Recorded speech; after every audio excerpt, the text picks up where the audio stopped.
Okay, so welcome everyone to the Seasonal School and International Symposium on Optical Sensors. So I'm happy to see you all here. Thank you for coming. I know Pamplona is not very well communicated with all the world, but I really appreciate of you being here. I think this will be a very good opportunity to know each other and to have a very good experience, research, and also social experience. So I would like to first introduce some things about the organization of the event and some things I am involved within IEEE Sensors Council. So the main one is the organization of this event that has been supported by the Seasonal School program that I'm chairing with the group you are looking at behind me. Seasonal schools are within the different activities that organize IEEE Sensor Council, and the idea of the seasonal schools is promote the activities of the chapters by means of organizing thematic sessions in particular topics. In this case, we have chosen the optical sensors, and Seasonal School program is supporting this event.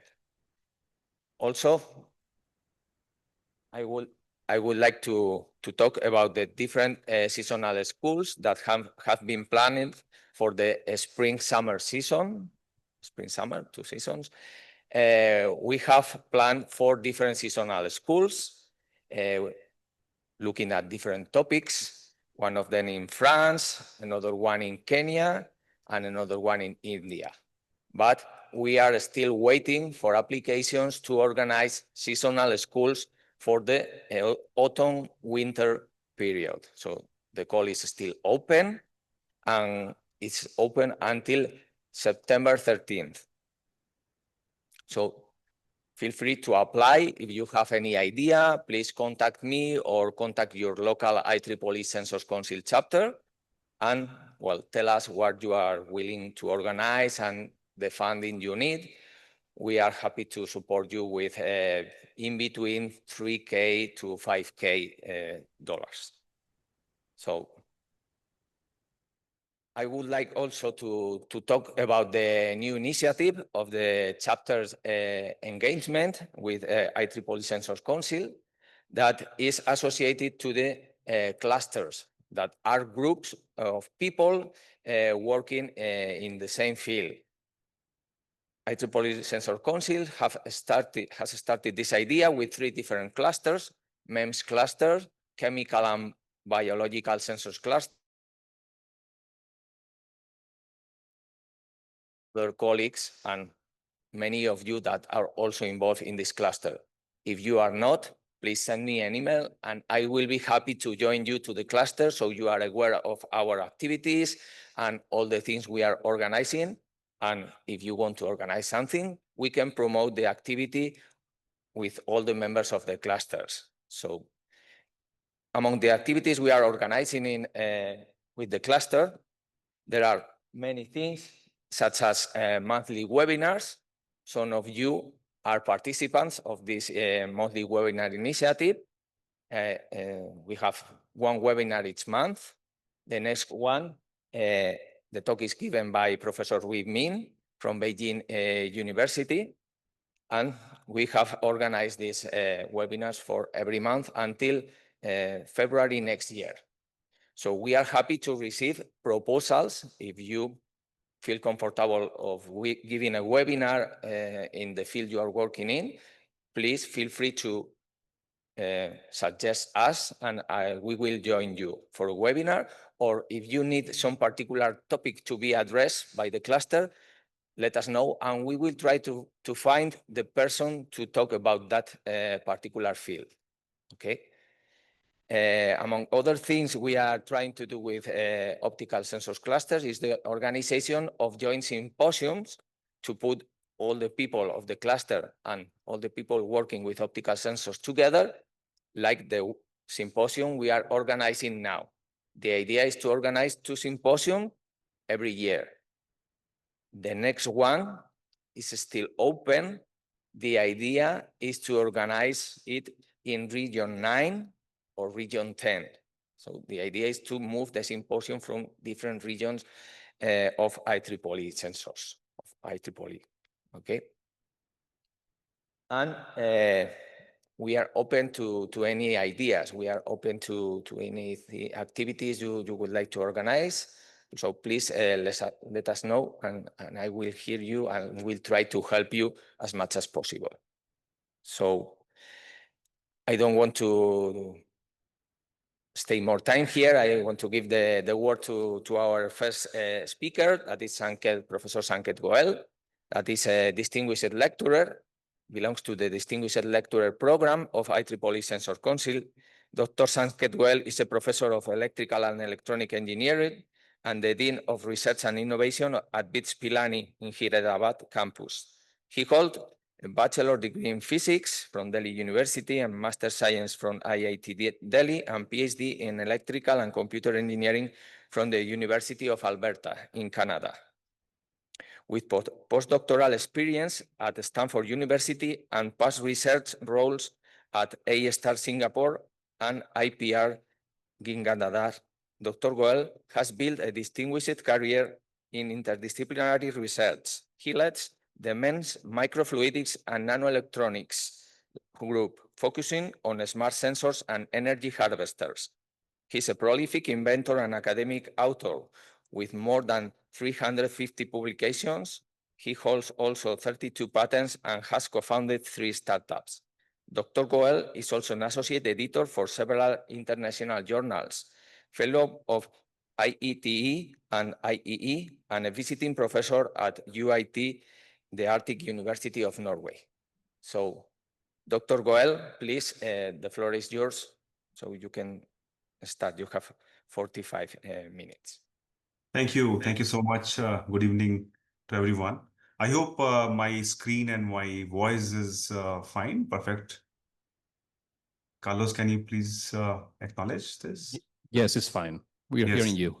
Okay, wonderful. Thank you so much. So thanks for your warm introduction and thanks for inviting me, Carlos, and having this international symposium on optical sensors is an extremely important initiative. And I must congratulate you for starting this very unique initiative. So, it's an honor to be the first speaker for this particular symposium. And I could not make it in person, and I requested Carlos to allow me to present online, and he readily agreed.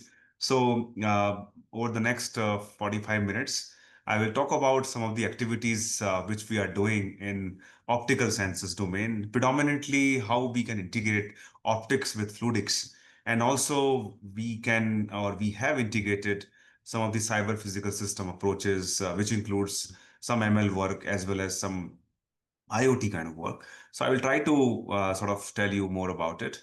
On the left, you can see the pictures of our campuses. We have 5 campuses, and we are having a diamond jubilee, 60 years of our inception. So I belong to MEMS Microfluidics and Nanoelectronics Lab, and I'll be focusing on the work which is done over the last several years by our students and postdoc. So before I go further, a very quick introduction about our university. It is said that we have 5 campuses, 4 in India and 1 in Dubai. And the years mention that when these campuses were started. So Hyderabad campus, where I am housed, it started around 2008. And now we have a big team of students, faculty members, and of course PhD scholars. You can see some numbers here. Before I go further, I just thought to share some of the trends which we see in optical sensor kind of domain, whether it is chemiluminescence. I will briefly explain for the benefit of the entire audience what is the meaning of these sensors little later. But just to tell you that some of the activities, some of the work going on in these activities, be it chemiluminescence sensor or colorimetric sensor, and you can see this is top right side. This is our work, which was captured by the Economic Times, one of the most circulated business newspaper in our country. So the point here is that a lot of work is going on in this activity, and we have been seeing some of the point of care, point of source kind of devices, which can be self-powered, which can be turnkey, and any user can sort of see those devices. and implement those devices. Market is also booming, which certainly motivate many of us before starting any research activity. Where is the market? So certainly a lot of market interventions are very visible, especially in the domain of optical sensors. So I just thought to share some of the new material, because material is one of the most important aspect to start new and niche initiative of any new sensor domain, be it developing materials beyond silicon, or using some of the functional semiconductor like graphene. And in this context, even Government of India has launched many such initiatives, whether it is National Semiconductor Mission or Graphene Center. A lot of work is going on how we can develop new materials, and not only develop, but also how we can develop in an ultra fast manner without compromising the accuracy and precision. So, and some more examples which I thought to give you. I will not read everything, but some of the companies are also bringing out some of the new devices which are just touchscreen based and anybody can use them. So, very new interventions are coming up, and there are more to talk about, which are all here. I will share my slides with the whole team so that we can save time. I can share some of the more recent results what we have. You can see that the point of care market is booming with around 13% CAGR. So huge intervention, huge motivations are there. And I will be more talking about one part of my presentation about the adulteration and how adulteration pesticide monitoring can be monitored by using these optical sensor devices. So some of the motivational factor why we need to do that, and recent news from particularly from Indian perspective, which you can see here. So now, I'm sure all of us know we have five major organs, and each organs can be defined by one sensory activity. End of the day, we are all human beings. We have a limit, like our nose, our eyes, our ear. We have a limit to detect, to capture. So we cannot use our organs all the time to go down to the beyond the detection limit. That's why we need interventions from new materials, new fabrication techniques, new mechanisms like how we can create electrodes, energy storage, and of course, more recently, cyber physical system based interventions. So we can use some of these interventions, or all of them, or two of them, to ensure that sensors are still viable, and we can do so many more things with the sensors. So that is precisely the point which is happening around the world. The sensor community is trying to understand how we can use one, or at least or more than one kind of interventions, so that we can develop next generation and more popular holistic kind of sensors. So just to share two news, we can see that we have developed sensors which can capture the toxic heavy metals from water, from the city lake, which we have done. And also we have developed some sensors which can detect the harmful bacteria in just 15 minutes. And you can see that some of the devices which we have developed. And I will show you some of the devices. They are spread on my table. And this is the advantage of being online, so that you can show and demo some of the devices. So and all these things were done by using optical sensors actually.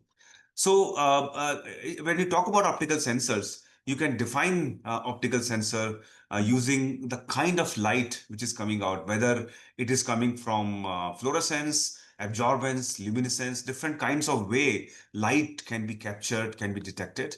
So based on that detection principle, we can define them in different categories like bioluminescence, chemiluminescence, electrochemiluminescence. And in order to capture the light, different kinds of detectors people are using, like photodetectors, image sensors, both CCD and CMOS. CCD is a little dated, but a lot of people are using CMOS. And also many different kinds of applications you can see, be it agriculture, health monitoring, environment, food safety, many different kinds of applications. So many techniques are already available. As we all know, we have been using spectroscopy, chromatography, voltammetry. We have been using all these techniques, but they have their own limitations.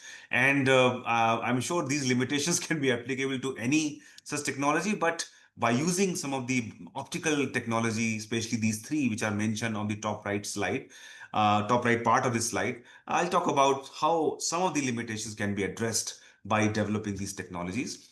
So again, bioluminescence names are very, very obvious. If we can just define these names or tell these names 3, 4 times, we can understand what is the self-explanatory meaning of these three words. But just to give you a little more explanation, colorimetric is essentially using or measuring the concentration by using the color intensity. Chemiluminescence, as the name says, chemiluminescence, light emitted due to the chemical reaction.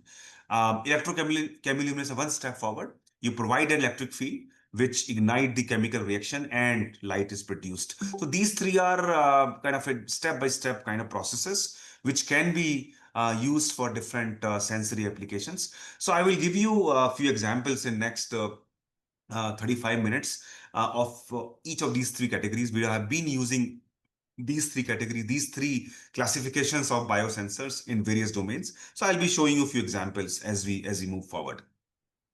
So colorimetric and fluorescence, I just thought to put them together so that we have been working on developing these devices also. So I just thought to share some of the examples of both colorimetric and fluorescence. So first example, which you can see here, we have developed this microfluidic device. If I zoom it, you can see that this is like a microscope slide, 1 inch by 3 inch, and you can compare by simple US 25 cents coin. Of course, it is Indian rupee. But what we have done is that you can see a similar replica of this device in my hand. Of course, it's not same as what you see on the slide, but very, very similar. We have used them for different application, but the process to make this device is very similar.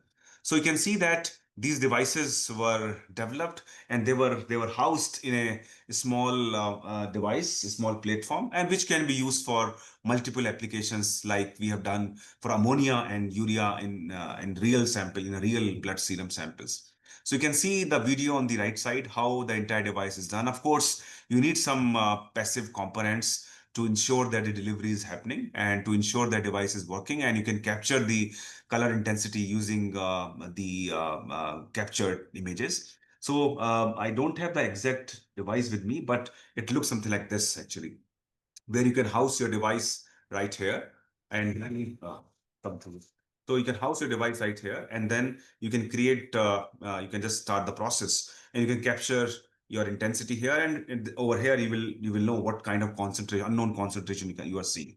So this is something a TRL3 kind of device, 3 or 4 somewhere in between, and we are trying to augment it to ensure that we can get the automation done and complete user friendliness is done, which is something not achieved so far. But you can see that how we are going to get the ammonia linearity and as well as the urea linearity with these kind of devices. So the cost is around $60, and we can get the sensing done in all the acceptable range from 0.01 to 10 ppm for ammonia and 100 to 500 ppm for urea.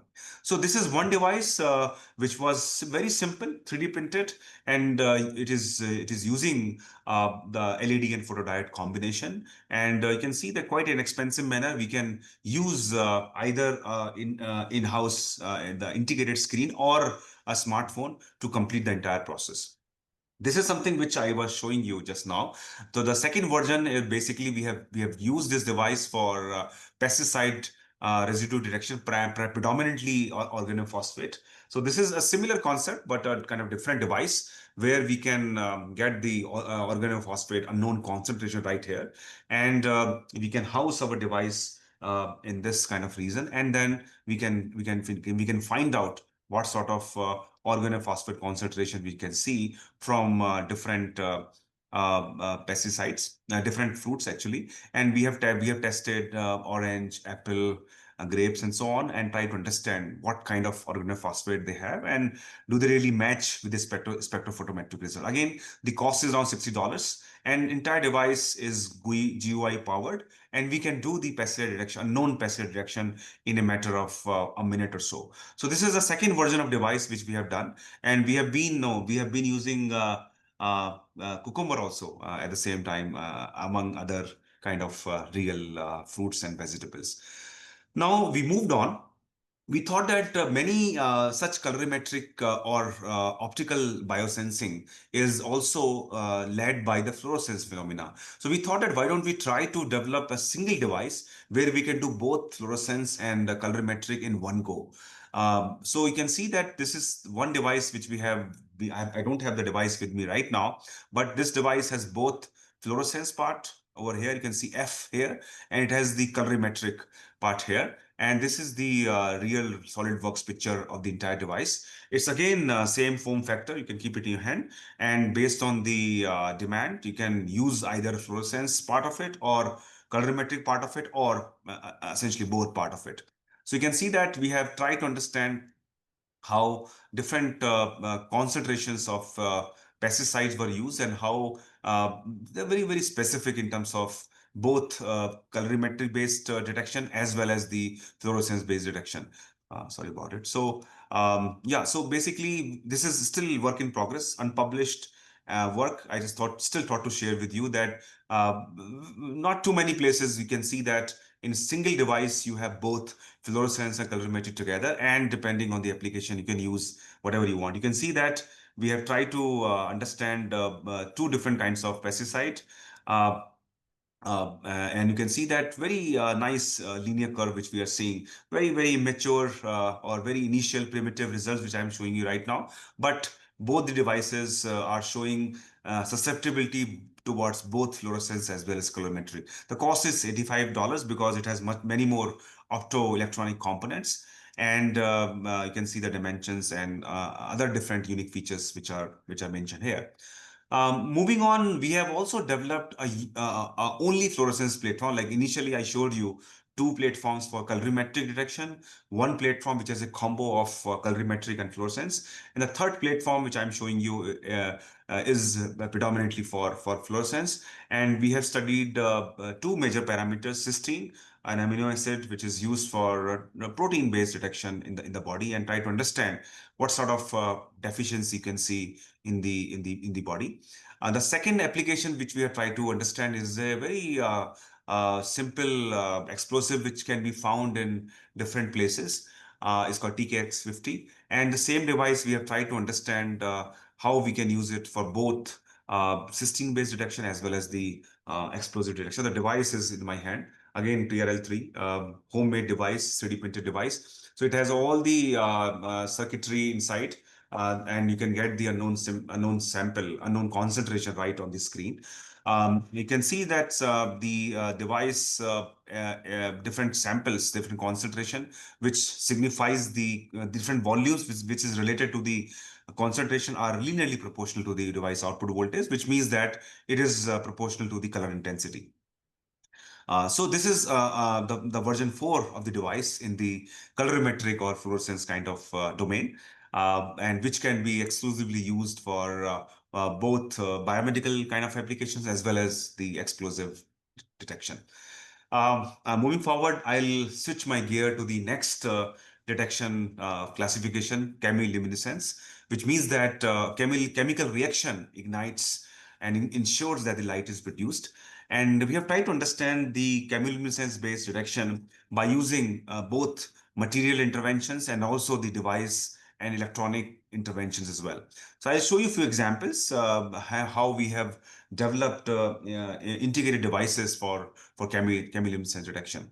So just a background, I mean, because we have used these chemiluminescent devices for pesticide detection, we have used these devices for the T-based ROS detection. Now we are trying to understand how the density can be measured with these devices. We thought to sort of give you a background that why do you really need to understand the health component of from veggies and fruits. So I think I'm sure all of us know. So we have tried to understand how we can use these devices for milk adulteration. How do we understand that the organic form of veggies are intact? Refreshment of edible products like tea and coffee. Yeah, and that's why I thought to bring this specific pictures to you so that we can sort of understand that motivation behind such work. We're trying to understand all these parameters which you see on the right side of the graph. We have started with few, but the idea is that we can create a single device where we can try to understand as many parameters as possible. So chemiluminescence is found in nature in the form of bioluminescence. Firefly is a very common example. There are many nature mimicked chemiluminescence which is available in the nature. You can see that northern lights. You can see many other natural phenomena which can which are sort of governed by the chemiluminescence science and technology. So what we're trying to do is that we have tried to found some recipes, some chemical recipes, and try to mimic those recipes into a small platform. So this is a mimic picture. So there are many benefits, like any other detection techniques. We can make the device portable, very, very sensitive, huge linear and detection range, and of course, limit of detection, limit of quantification. Some of the chemicals which we are trying to use, in fact, all of them are non-radiative. Detection is ultra fast. We can get the detection done in microseconds, actually. Very low cost, and we can create the entire device in 2,000 rupees, around, I would say, $25 or so. So yeah, this is the first version of device I have in my hand. So you can see the exact device which you see. This is the place you can keep your smartphone. And we can also inject our fluid here. Just a single droplet and push using the typical clinical syringe. And we have, I don't have it right now, but we have a small circuitry and which can either tell me the signal right here, or we can also put the smartphone. Interestingly, we have tried different smartphones from $50 all the way till $1,000, and they work very well. We have done a lot of vibrational kinetics dynamic studies of these smartphones, and they work very well. So in fact, the idea is that anybody, depending on their affordability, can just plug in the smartphone and it will work. And initially, we have tried to understand the hydrogen peroxide in milk samples, and predominantly indirectly, we can try to understand the milk adulteration as well. But this is just one parameter that cannot be the only parameter for milk adulteration, but certainly one of the major parameters. So you can see that this is a 10-fold diluted milk, and we are getting a recovery of close to 100%. But more interestingly, what we can see that different concentration of hydrogen peroxide gives me this kind of Cl intensity graph, and between 0 to 1 micromolar, very small amount of hydrogen peroxide, which is primarily available in milk samples. It has a very nice linear curve. So we have been trying to use this simple device, 3D printed, and we have to just inject our sample here. And over here, I'll be having my small paper device. I don't have that paper cap with me right now, but we just have to have a small reservoir which is surrounded by a wax, and we just have to push the fluid in this, and then it will create the chemiluminescence behavior, and it will show me the respective light intensity. That is number one. And yeah, I mean, this is something I can show you. I have a video, I forgot about it. So this is the entire device which you see here. So this is the one which I have in my hand. So yeah, so you can see that this is another device, but yeah. So this is the one which I was talking about. Yeah. So you can see that we have this kind of small pads, the paper pads, and surrounded by the wax printer, wax circumference, and we can just inject a drop of the analyte into this reservoir, and that's it. Bingo. We can find the results right then and there. So you can see the entire device, which can be kept in hand. Any smartphone can be used. We have developed our own graphical user interface. We can suck the small fluid into a tube, into a capillary, and then we can just push it using force. We have also tested that the pressure does not have any role to play as such. We can start the process, start the video, capture the video, and do the small little bit of image processing to complete the entire process. You can see the light, and of course you can do post-processing to understand what sort of light media we can have. You can see over here, I will be housing my paper pad, and we can do the entire process.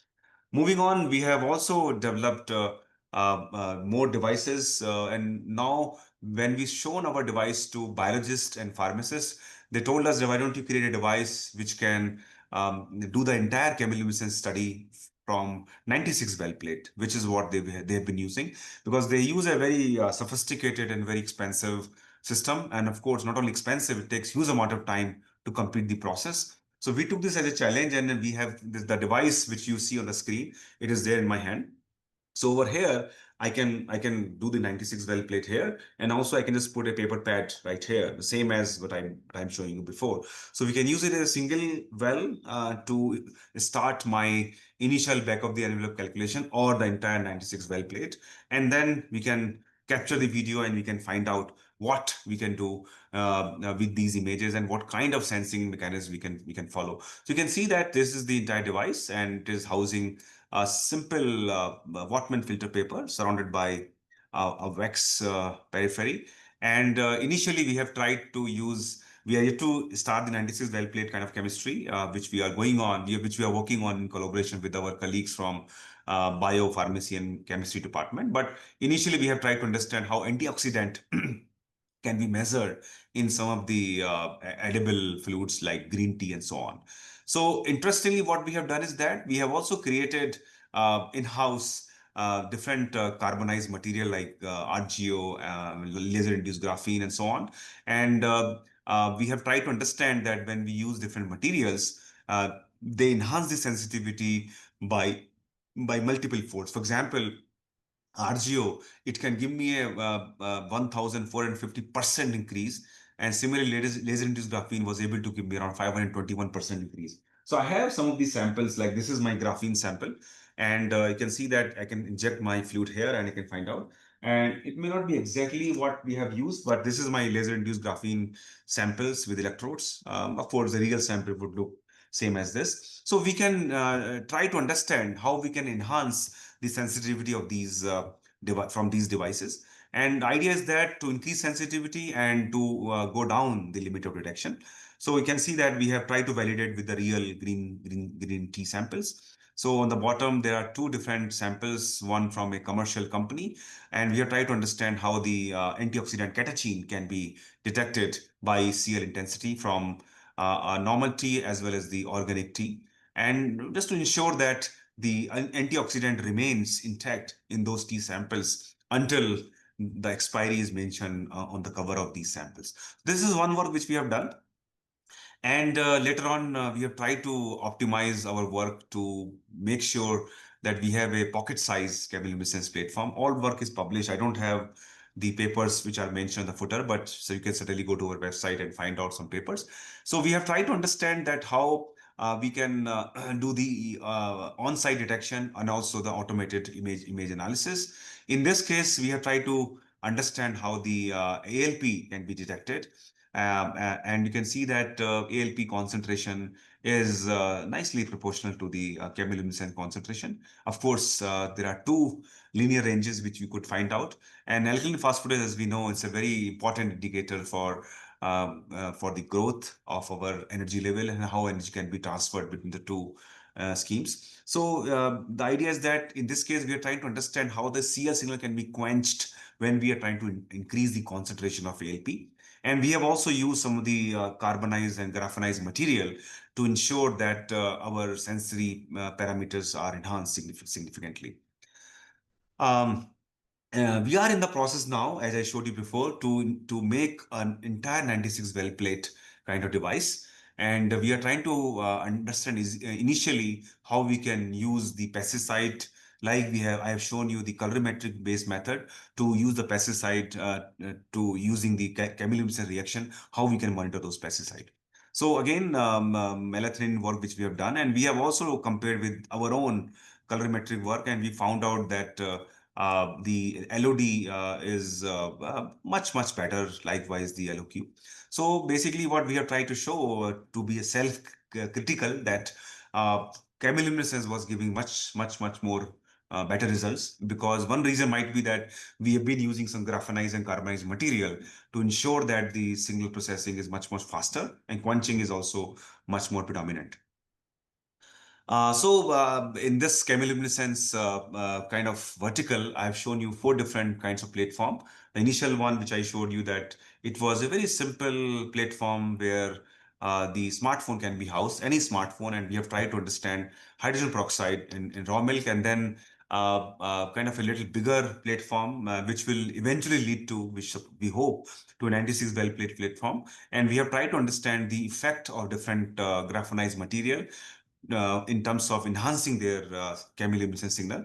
The third platform, again, we have used a pocket site platform, and we have tried to understand how the ALP can be detected from human serum sample.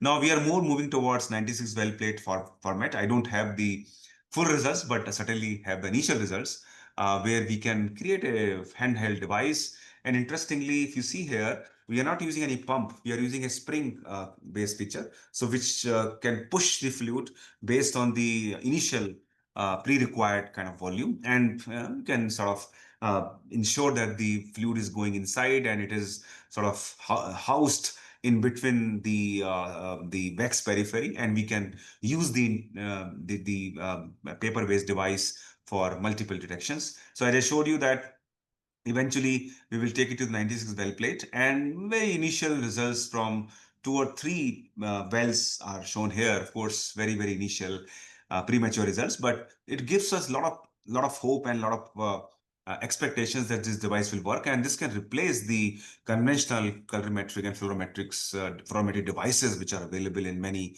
biochemistry and pharmacy labs. Yeah, so now I'll come to the last vertical of my talk, which is the electrochemiluminescence. Around 15 minutes or so I have. So I'll try to finish this vertical also, so that we have some time for interactions and question and answers. So as the name says, it is made of 3 major words: electrochemy, and luminescence. So you stimulate by electric field. You ensure that the chemical reactions take place, and which eventually leads to the generation of luminescence. So you can see that one model or schematic which is represented here. If this is my device, one of the device I can show you here. For example, this is one device, this is 3D printed device.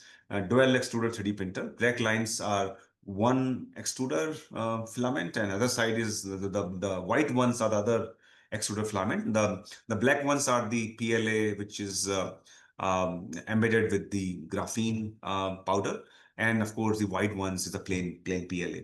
So you can see that we have created 2 electrodes here, and if we fill the reservoir with my sample and provide the electric field between these 2 electrodes, so essentially the electrochemiluminescence will work, and you can sort of create a luminescence which will be indicator of my concentration.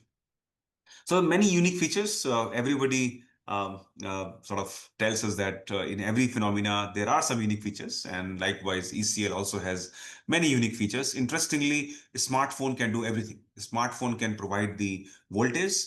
A smartphone can capture the images. It can do the image processing, post processing. It can do ML. It can do all kinds of things just by single smartphone. And as I said before, we have used all kinds of smartphone, less expensive to high-end smartphones, and they all work very well. So just to tell a simple thing about chemistry, there are 2 major chemistry which people use now. In fact, now multi-wavelength ECL signals are also very well published and very well known. But we have tried to start with 2 major chemistry. One ruthenium based, which gives me a red shifted signal around 600 to 700 nanometer. And the other one is the luminol based, which gives me a signal around orangish, greenish, around 500 nanometer and so on. So there are co-reactants which are also mentioned on the screen. So ECL signals are, ECL systems can be different kinds. I will not go too much in detail, but they can be open bipolar, closed bipolar, singular. So please go through my own website and some of the old papers to understand how the entire chemistry will work. But there are different kinds of electrodes configuration which we can achieve. End of the day, for example, if you want to use the say bipolar electrode. So essentially this is my reservoir, and I have to provide the electric field from driving electrode plus and minus. And that's how the chemistry will take place, which will in turn generate the light. And similarly, this is the bipolar electrode. We can have 2 different zones, hydrophilic zones and hydrophobic zones. And we can try to understand how the 2 electrodes or combination of 2 sets of electrodes can create these ECL signals. So there are a lot of development has done by different groups around the globe, and we're also trying our bit to develop some of these ECL kind of devices. So I'll just show you very quickly what is our entire flow when we started this work 4 or 5 years ago and where we are right now. We have done a lot of optimization. We have done fabrication of different kinds of electrodes, starting from silicon on glass, different kinds of metallic layers like ITO and so on, and all the way to polymers. Now we are going towards paper and also textile. Different kinds of base materials we have tried to use, and we optimize the fabrication of the electrodes. Not only the electrode optimization is required, but it is also required that what kind of voltage you need, what kind of concentration of different constituent chemicals you need, like luminol, S2O2, separation of electrodes, how much volume of the reservoir you need. So many factors one needs to optimize before we can start the real sample analysis. These are some of the devices which we have used. Like on the top left, it's the SLA 3D printer. On the top right, it is the CO2 laser. The one on the bottom left is the inkjet printer. And again, this is the FDM 3D printer. So we have tried to use different kinds of devices to create different kinds of electrodes, and which will in turn give us the ECL signal. We have tried to use different target analysis. And in fact, we have also run a lot of ML algorithm to ensure that we are getting more accurate, more precise, and it aligned with our prediction. So we have developed all kinds of things in the entire cycles of 5 years. Now, this is one or version one kind of device which I have in front of you. I don't have a real device with me right now in my desk, but you can see this is like something like this. This is more concise and comprehended device. You can see that smartphone will go here, and then you have to just power in either from outside, or a smartphone can automatically power. And then you have to turn on the button. You have to put your electrode here. For example, you can insert your electrode here. This is another electrode, which is kind of a bipolar electrode. Of course, it is not as good as it should have been. And we just have to insert the electrode here, press the button, and it will automatically give me the signal. So this is how the entire process will work. As I told you before, that the smartphone can also provide the electric current. And this is the buck booster circuit, where we can tune depending on how much voltage I need to get the optimized sensory output.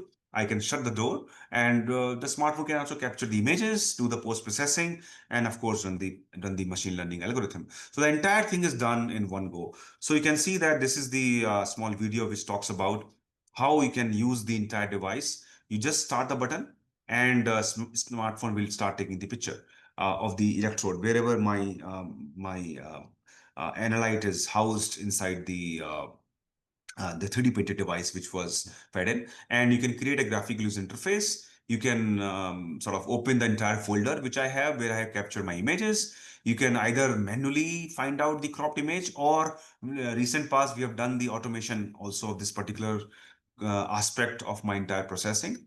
And then I can find out what is the unknown concentration which I've seen. Like for example, in this case, I can find out the unknown glucose concentration. I can run it through cloud or IoT, depending either Bluetooth or wireless network. And I can find out what is my unknown concentration with this. You can see that in this case, within a fraction of a minute, I can find out what should be the unknown glucose concentration. Yeah, so this is the first version of device. And as I told you before, we have used this device. I don't have it with me right now, to measure glucose, lactate, choline. The entire device is around 7,000 rupees, around $80 or so. And we have tested it for different kinds of vitamins, xanthine, glucose, neurotransmitter detection. We have also created an app, as I showed you before in the video, and it has many facets there. Moving on, we have also developed different kinds of devices. And in fact, one such device I showed you just now, which is based on the laser-induced graphene. Yeah, so something like that. This device is not in the best condition right now, but we have developed this laser-induced graphene on a flexible polymer, very flexible actually. Of course, flexibility cannot be intact forever. They have their own life cycles which it can interact with. So you can see that we have done optimization in terms of voltage. What should be the applied voltage? For example, in this case, the optimum applied voltage is 7 volts. We have done studies what should be the optimum luminol concentration, and around 100 or 4 millimolar, and similarly what should be the pH which can give me the optimum sensory output. So similarly we have used these devices for different detection, like in this case hydrogen peroxide, glucose detection, and very linear and very reproducible kind of results which we were able to get. In fact, we have also tried in all the cases if the real sample analysis is also done, and we get close to 100% recovery rate. Many more such things which you can see as we move along. Like in this case, we have also tested xanthine and dopamine. Again, the same principle, same concept.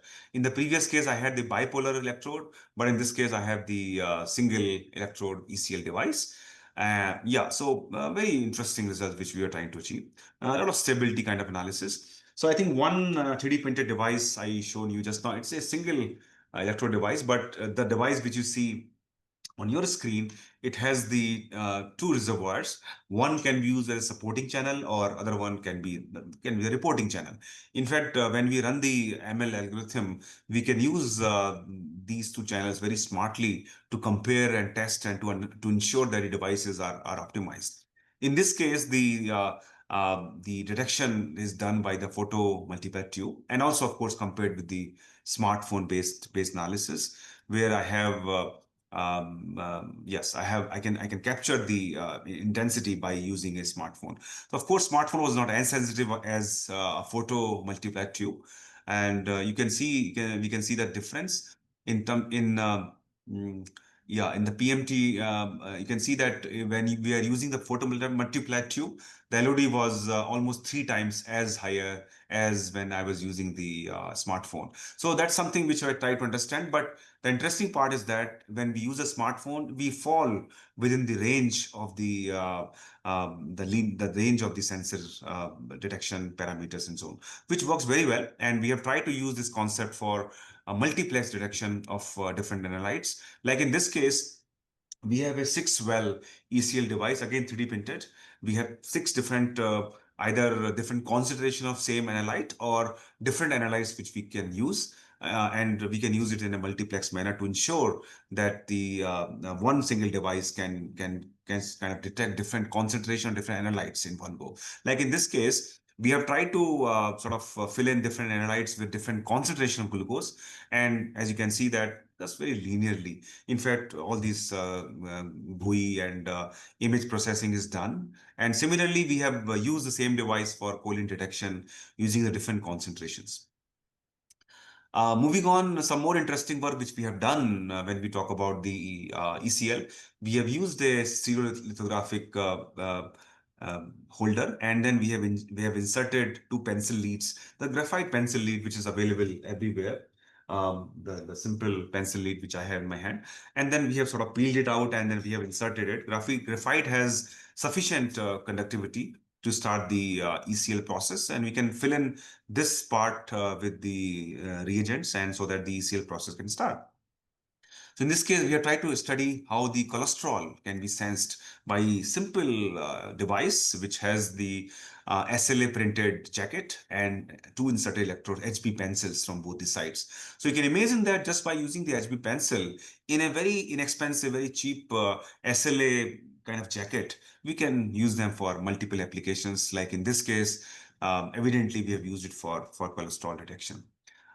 Moving on, as I told you before, we have also tested the filter paper, and it works very well. We have used the RGO, reduced graphene oxide, which is produced here. Like the same way we have shown you in the chemiluminescence scenario, similar way we have done in this case as well. And we have tested for glucose and lactate detection. We have also done the interference study and stability analysis. So that kind of a summary, we have used the flexible polyimide device, polyimide substrate, where the laser-induced graphene can be generated. We have used a 3D printed device. Number 3, we have used a paper-based devices, and number 4, we have used a simple HB pencil-based ECL platforms. That was the work which we have done 2-3 years back. And now we have started some more work, where we can use some more interesting electrodes, a simple fabrication method to ensure that multiplexing can be done. And also we can make it a little bit more fancy, variable kind of format.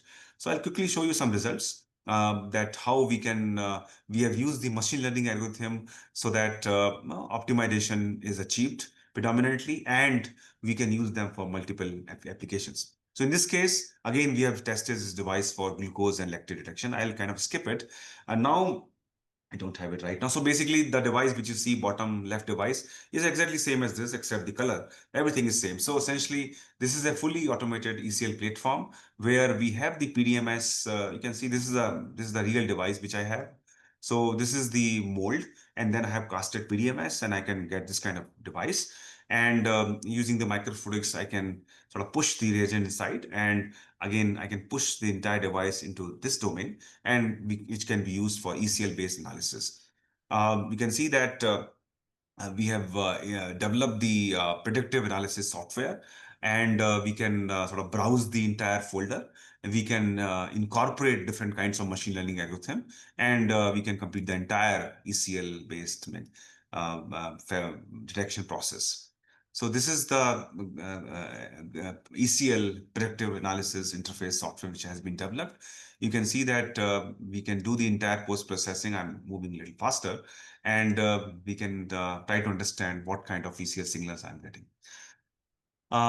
Yeah, so this is another version of the device where we have tried to understand different kinds of analytes. I'll probably move on. In this case, we have tested 4 different analytes which are shown in front of you.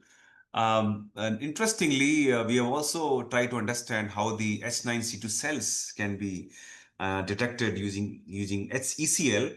And what we have found when we spoke with our colleagues from pharmacy and biology department, that the glucose and lactate are the predominant parameter to understand the H9C2 growth of H9C2 cells.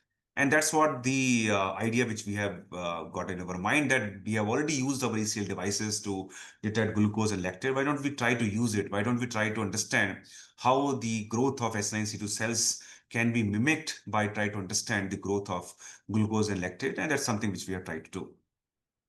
So again, this work is yet to be published, but the idea is that we have tried to compare it with the cell flow cytometry also, and results are very similar actually, to our surprise, and which will hopefully present in a paper very recently.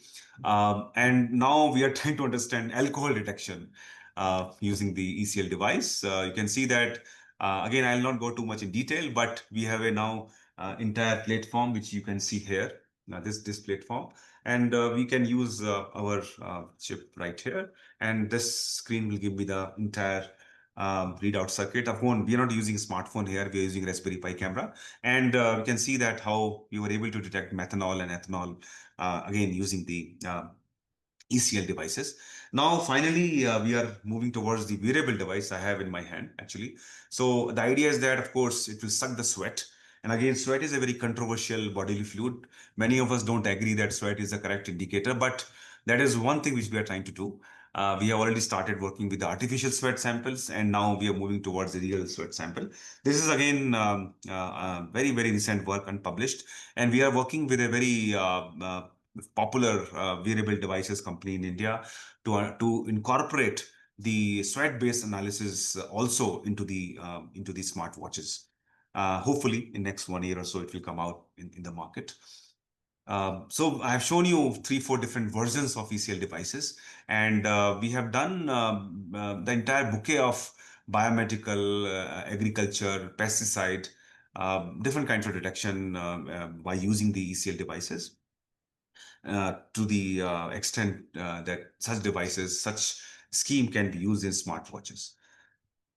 Yeah, so now I think I have a couple of minutes. I will just briefly talk about our lab, what we do, and just to acknowledge the people behind us. So predominantly we make sensors and energy harvesters. And our idea is that how do we sort of move towards Industry 5.0 standards, where the human-based interventions are there. We have to take the human knowledge, human mind, or human requirement into the scenario. So we do sensing in different domains, be it agriculture, environment, healthcare, agriculture. So all kinds of sensing mechanisms which we try to incorporate. Of course, we develop very simple energy harvesters and storage devices, and we try to put it together so that the devices are self-powered and standalone. Simple fabrication methods which we use. Of course, we use clean room, but that is something we use to ensure that devices are working fine. And then we move towards a simple lab setting where we can try to develop devices from silicon, glass, polymer, paper, and textile. You can see from the textile device, I did not show you. But this is a simple cotton cloth based devices we are again using for ECL based detection. Yeah, this is our journey. Probably I skip it.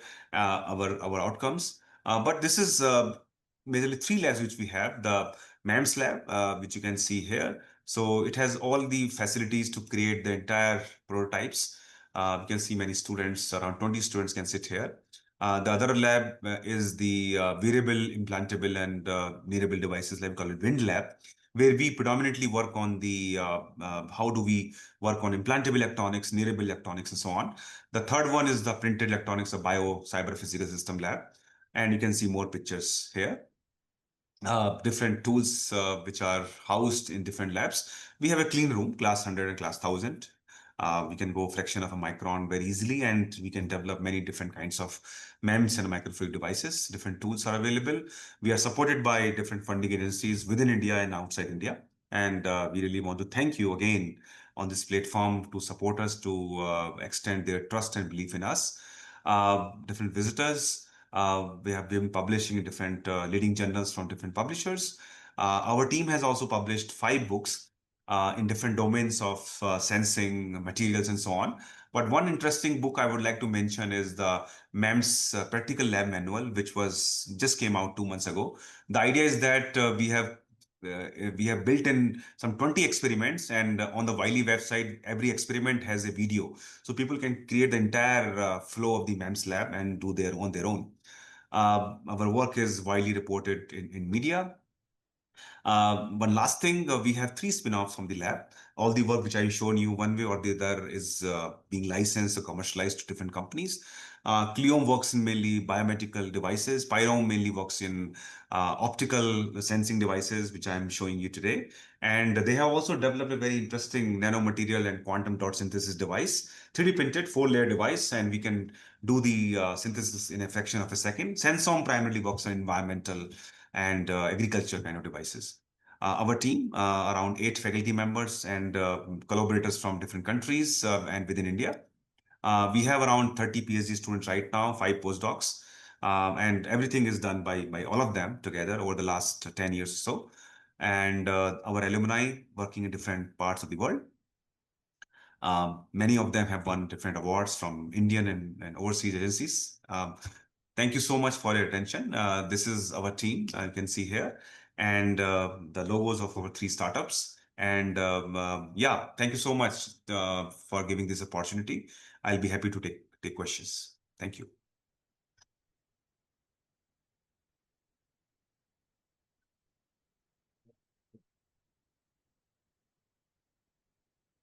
So thank you so much, Professor Goel, for your very interesting talk, where you deal with many different topics. So I'm sure we have plenty of questions. So we have some minutes.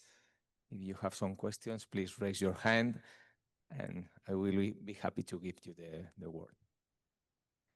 In the meantime, they are now very shy. I have maybe not easy question. What are the main challenges you have seen, well, from the concept to the idea to the application to the real world? But what are the main challenges you are facing to get these fine ideas to the final prototype? Where is the main problem you are facing? Yes. Yeah. Thank you so much for asking this question. I don't see this many questions, this kind of question coming in a conference, but it's extremely important question. And I think I can share some of the experiences. I think the challenges are many. I think as an engineer, Carlos, we are all engineers.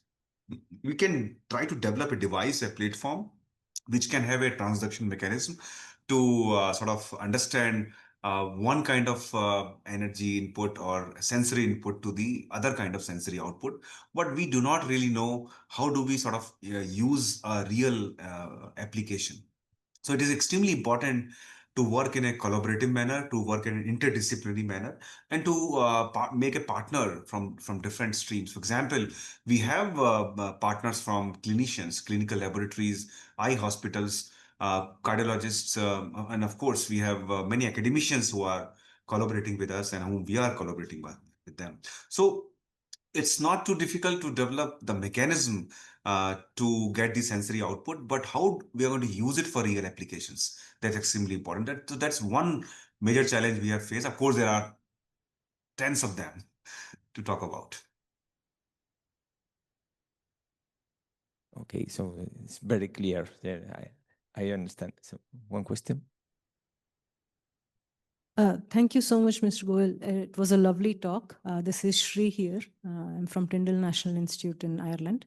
My question was mostly, you showed the platform with multiple biomarker detection.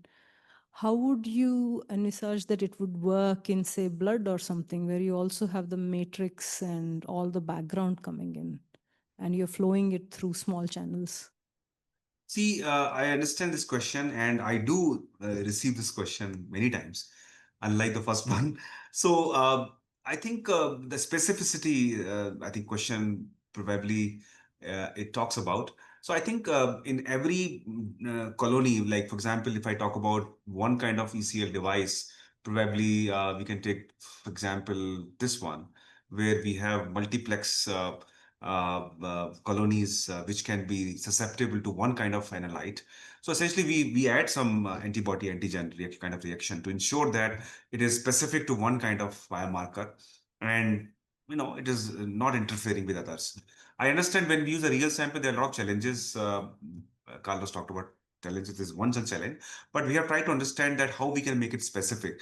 We have done some interference. I mean, as you can see that this shows how the lactate does not interfere with the vitamin C, galactase, xylose, glucose, and so on. So the idea is that we have used the enzymatic reaction in these particular cases to ensure that the interference does not really take place.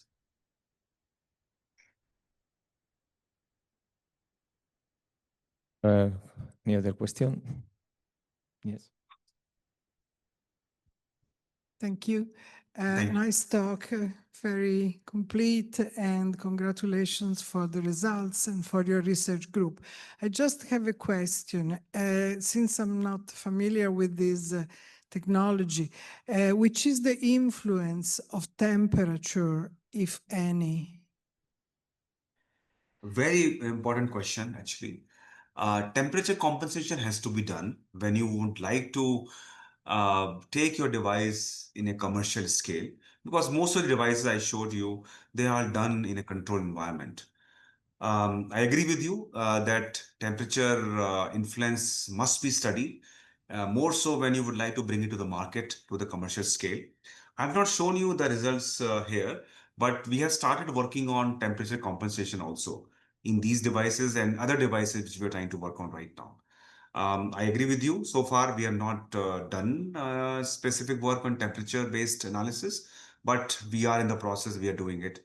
Having said that, I think many of these devices which are enclosed, especially the when we talk about the electrochemical luminescence devices, they have a broad range of temperature. I mean, more so when you talk temperature range, which can be possible in ambient, say from 15 to 20 degree to 40, 45 degrees centigrade, I'm talking about. So I think they work very well. Chemistry works very well. But having said that, it is important to have a temperature compensations. Okay, thank you. Any quick question? It's a nice talk, good work. I have a question about, you are based on more or less based on the intensity measurement, right? So how about if you use a laser or unite the temperature, the intensity is very sensitive to environment, such kind of bending and so on issues. How do you think about such issue? Another question is about the calibration. Do you need to do the calibration for each measurement? And especially for real applications, people care about much more or less on the stability and the repeatability. Can you comment about the stability and the repeatability? Yeah, thank you so much for asking this question. I think in most of the devices I showed you, I think we have shown in each and every device reproducibility, repeatability, real sample analysis, and of course stability.